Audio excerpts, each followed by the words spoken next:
Are you excited? Super. Super. Saan galing? Galing po ako ng school. Nag-Hitler ba exam ako? Galing. New Year University. Dito lang sa Metro Manila. QC. Oh, ayun. Yeah. Kaya na ako. Mag-ayos lang ako. Okay. And then, I'll see you here. See you, Mariah. So, mamaya na mangyayari ang pinakahihintay kong concert this year, which is the celebration of Mimisa. No? Grabe kasi nag-TNT Grand Res back ako, and then kumanta ulit ako ng Mariah Carey song, which is yung Forever. Tapos napag-usapan namin ni Meme Vice yung pagiging fanay ko talaga ni Mariah Carey. Kunyari, artist ka, katulad Yes. niya, batang artist kasi, makita mo yung ina-idolize mo, ay, Oo naman. mabubuhay ang dugo mo, mas lalo kang mai-inspire, mas lalo mong gagalingan, at saka iba yung feeling ng fangirl na makita yung idol mo, oh my God, that's gonna be live. This is live.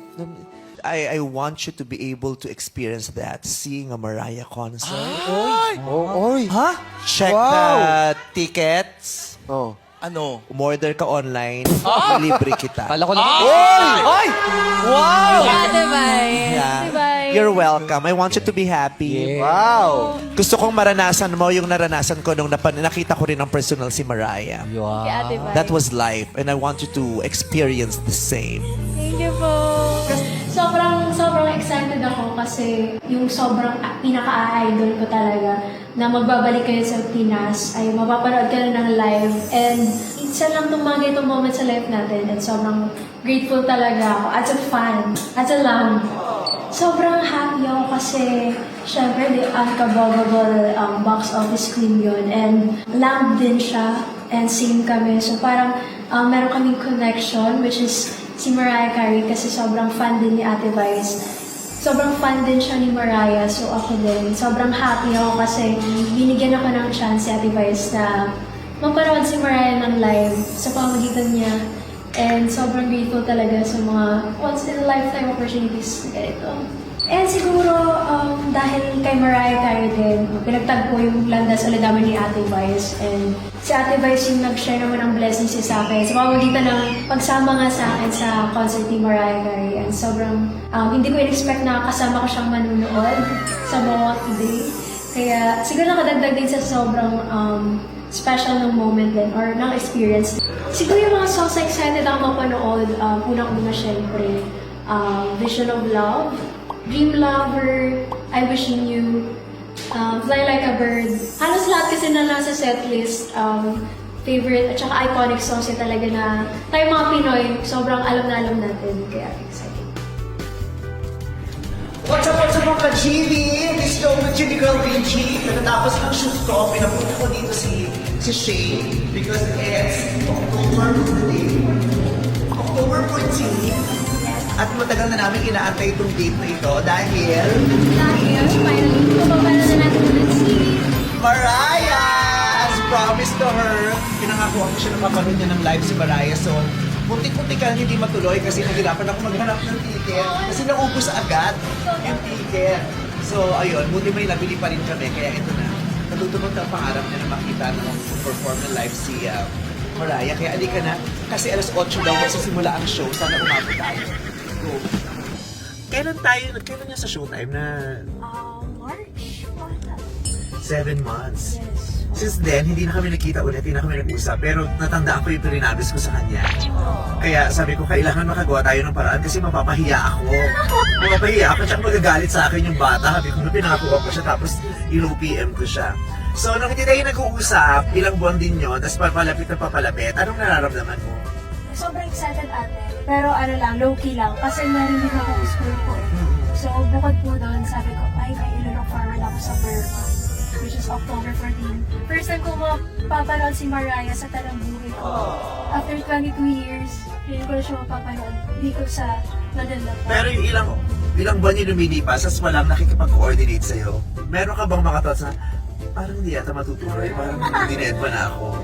Actually, last week lang, nag-message ako sa staff ko sa Showtime. Tapos parang sabi ko, ay, 1 week na lang baka hindi po matuloy yun. Pero naniwala naman po ako na makakakuha po tayo ng ticket. Pero na-stress ako talaga. Na-stress ako. Ngayon naman, nakakaloka. Sa dami ng pinagtanungan ko, nahanap mo naman ako ng ticket, baka meron pang ganyan ako, baka may nagbebenta ng ticket. So, ang tagal nilang hindi nagre-reply. Bandang huli, parang 2 weeks before the concert, lahat nag-reply naman na, nakakuha akong ticket mo, may nagbenta sa akin, ganyan. Ang ending, ang dami kong nabiling ticket. Mula sa wala akong mabiling ticket hanggang sa ang dami kong nabiling ticket. Kaya si Jelly, yung makeup artist ko, binenta ko sa kanya ibang sobra. Tapos yung jowa niya, binenta ko din sa kanya yung sobra. Tapos si Tetay, sabi ko may extra pa akong ticket dito, sama ka. Kaya sinama ko na rin si Tetay. Anong age ka naging panay ni Mariah? Kinalakihan ko po siya, mga 6 years old po ako. Talaga. Ano yung first song ni Mariah kinanta mo? Nalala ko po, My All. Oh. Kasi may album po, bili pa po namin sa palengke. Nandun na din yung mga minus one. Naka-pirated yan, feeling ko. Sa palengke mo Feeling ko pinili, din. pirated yan. Mahirap lang po kasi kami ng Tumatalbog meme. yan ng ano. Parang may skip kasi may gas-gas pa. Oo. Tapos diba, ang takip, naka-plastic lang yung Oo, CD, diba? tapos papel Pirated lang yun. yan, naka-plastic. Ay, nako. Kasi yung totoong CD, hindi siya plastic lang eh. Yung parang, yung matigas na, plastic siya pero matigas siya. Yung nalagyan siya talaga. Yung sa mga palengke, talagang parang naka-plastic lang na may sticker. Yung Pirated ganun. pala yun din. Sa palagay mo, pag unang makita mo siya mamaya, anong mangyayari sa pagkatao mo? Anong mangyayari sa utak mo? Nababaliw ka? Ganon, parang feeling ko, hindi ako makakapaniwala na andun si Mariah sa harapan ko. Kasi sobrang diva talaga siya, meme. Tapos ngayon lang siya ulit bumalik ng Pinas Yes. after 7 years po. Hardcore fan ka talaga. Opo. Sobrang nakaka-inspire po kasi siya as an artist. And ang dami niya ring challenges sa life niya and sa career niya talaga na nakaka-inspire lalo na sa Akala mo akin. naman talaga, alam yung mga pinagdaanan sa buhay mo. Close. Pero ayun po, sobrang tinitingala kasi talaga po siya ng mga singers talaga. And halos lahat ng Pinoy po alam po yung mga songs niya, mga hit songs niya. Ayun. Talaga, hitmaker talaga siyang malala. Yes. Icon talaga siya eh. Correct. Music icon talaga siya. Kasi nung mga unang kanta mo yun sa Showtime, napapansin ko parang laging may Mariah kang pangbato. Kaya sabi ko, funny ito ni Mariah. Kasi inaamats mo talaga yung mga Mariah, ini-emulate niya. Pati yung pagkanta, di ba, parang pinaplakado mo yung mga kanta ni Mariah. Kasi sabi ko, funny talaga to ni Mariah. At saka, iba yun eh. Iba yung pag hardcore funny ka, tapos nakita mo for the first time, parang kang tinatakasan ng kaluluwa sa katawan. Parang wala ka sa mundong ito, sa moment na yun.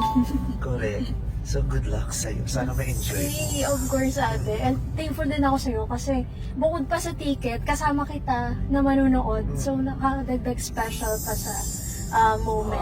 And nakasakay ko tayo. First time ko sa Tesla!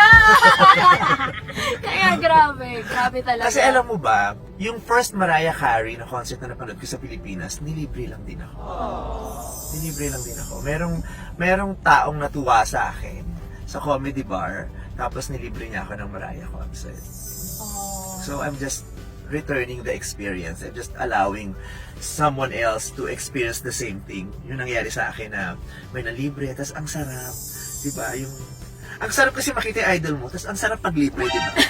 Thank you, ate. Kasi diba yung iba, pag-iipunan yun, diba? Ang daming pagdadaanan, mag-iipon, yung iba nga ipangungutang eh. Sa ticket diba? selling pa nga ako eh. Bakbaka na po. Bakbaka na. So, Grabe talaga. ayun.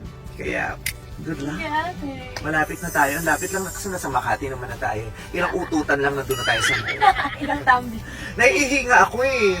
Ina-text ko si Maray, sabi ko kasi ako sa kanya, hindi naman nagre-reply. Baka si bakla nag-vocalize na. So excited na tayo mag-rinig si Mariah at yung kanyang mga robot-robotan at nalakad. Tingnan natin kung paano siya maglalakad ng robot-robotan mamaya. Yay! We're on the way na ngayon sa MOA. Yes! And kaya ka tawa natin.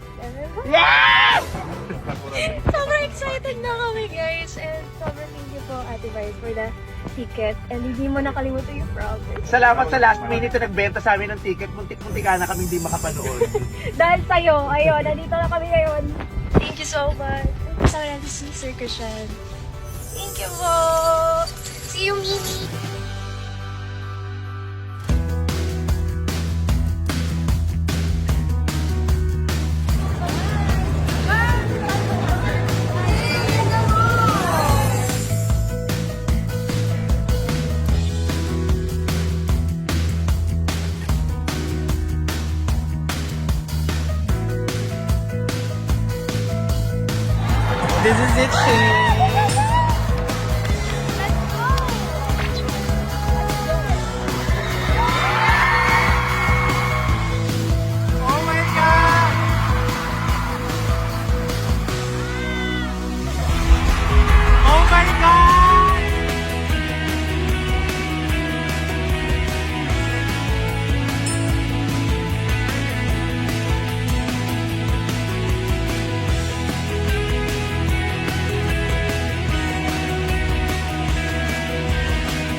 So, nandito na kami sa labas. Nakasurvive ka ba? Yes!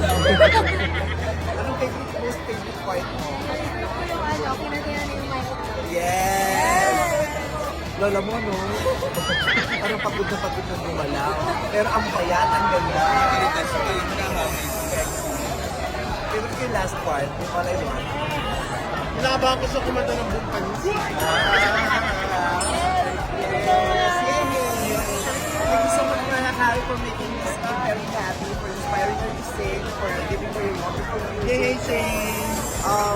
Sorry I can't go to your after party, Mariah, because I have so many things to do tomorrow. I have work ka mo naman, syempre. Celebrity tayo sa Pilipinas. Wow! Thank you. At sa susunod na concert, tayo ulit. I love ya. See you